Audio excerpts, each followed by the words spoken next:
રાજકોટમાં શાક માર્કેટના થડાધારકોએ કોર્પોરેશન દ્વારા ભાડામાં કરાયેલા વધારા સામે ઉગ્ર વિરોધ નોંધાવ્યો છે। શાક માર્કેટ એસોસિએશનના પ્રમુખની આગેવાનીમાં થડાધારકોએ કોર્પોરેશન કમિશનર અને સ્ટેન્ડિંગ કમિટીના ચેરમેનને રજૂઆત કરી હતી।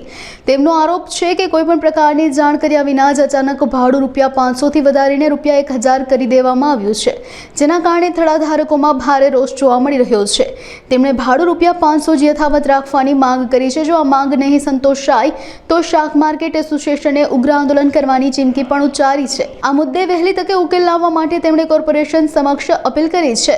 મારું નામ ભરતભાઈ નાજાભાઈ રાઠોડ, ચુનારાવાડ શાક માર્કેટ એસોસિએશનનો પ્રમુખ છું અને જ્યારે ₹60 ભાડું હતું માર્કેટનું, માર્કેટમાંથી એને કમિશનર સાહેબે કે જે તે કોઈ અધિકારીઓએ માર્કેટમાંથી ઓકરઝોન કરી નાખ્યો અને સીધા ₹500 ભાડું કરી નાખ્યું।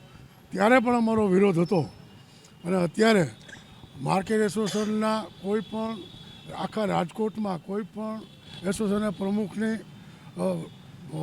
મંજૂરી લીધા વગર 500ના સીધા ₹1000 ભાડું કરી નાખ્યું।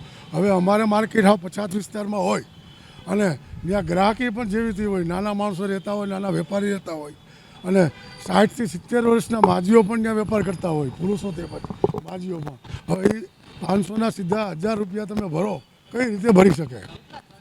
અમારે કુલ 105 તળા છે। કોઈ પણ આખા રાજકોટમાં કોઈ પણને નોટિસ આપેલી નથી।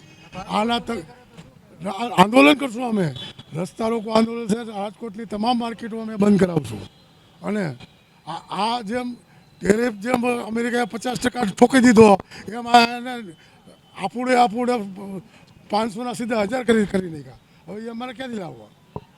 આમાં મોંઘવારી પર બકાલું પણ મોંઘું થાય, કારણ કે વેપારી ખીચામાંથી પૈસા તો દેવાનો નથી।